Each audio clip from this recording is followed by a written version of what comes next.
Cherche à te classer, parce que classer, c'est se rassurer. Rien de plus. Rien de mystique. Quand quelqu'un cherche à te classer, ce n'est pas pour te définir toi, c'est pour réduire son propre inconfort intérieur. 1. Tu ne rentres pas dans une case évidente. Le cerveau humain déteste l'ambiguïté. Quand une personne arrive à te lire vite, elle se détend. Quand elle n'y arrive pas, elle cherche une étiquette. Comme ça, je sais à quoi m'en tenir. Comme ça, je sais comment me positionner. Le mot qu'elle utilise importe peu. Ce qui compte, c'est le besoin de fermer l'incertitude. 2. Classer reprend du pouvoir psychologique. Tant qu'elle ne t'a pas classé, elle observe, elle doute, elle s'ajuste. Une fois classée, elle se sent au-dessus, elle croit maîtriser la situation. Mais si le comportement contredit l'étiquette, le malaise revient. D'où les allers-retours que tu as vus. 3. L'étiquette protège l'ego.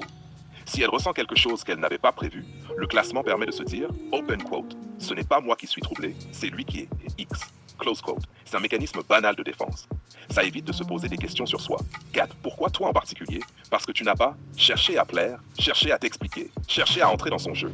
Les personnes non réactives émotionnellement sont plus difficiles à lire, donc plus souvent classées, jugées, testées. Ce qu'il faut garder en tête, le classement parle de son besoin, pas de ton identité. Tu n'as aucun intérêt à accepter ou combattre une étiquette. Le calme et la cohérence dans le temps rendent les classements inutiles. Quelqu'un qui te comprend vraiment n'a plus besoin de te classer. Et quelqu'un qui insiste pour le faire essaie surtout de se protéger lui-même.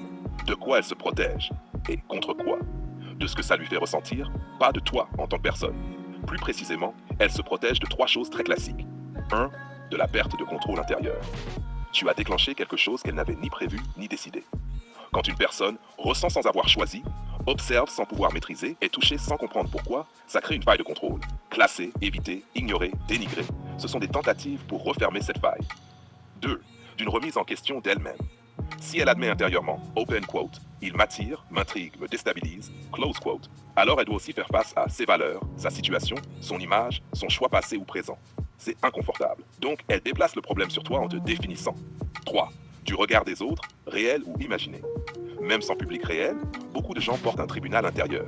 Elle se protège de ce qu'elle devrait ressentir, ce qu'elle ne devrait pas ressentir, ce que ça dirait d'elle si elle assumait pleinement. D'où les contradictions. Paroles dures, comportements doux ou curieux. Et contre quoi exactement?